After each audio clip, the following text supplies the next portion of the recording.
Welcome to the slop farm. Enjoy the video. You start by verifying access. Make sure your Viva and project entitlements are assigned in Microsoft 365, because without license mapping, you cannot open project features. Once done, install Microsoft Teams and the project for the Web Companion or Project Plan 1 on your iPad.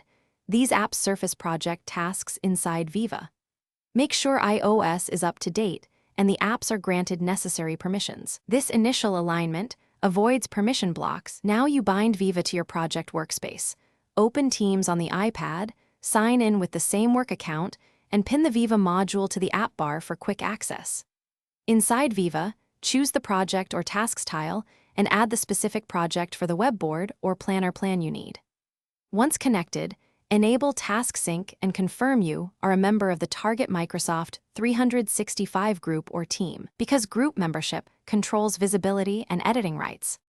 Finish by validating that tasks, timelines, and dependencies display correctly within Viva on your iPad. Open a few tasks and edit one to confirm bidirectional sync. If items are missing, check project permissions and license assignment first, then reassign or refresh group membership. As a focused troubleshooting tip, clear the app cache or reinstall Teams and Viva, sign out and sign back in, and review conditional access or single sign-on settings that often block mobile access. This resolves most. Thanks for watching. Consider subscribing if we helped you today.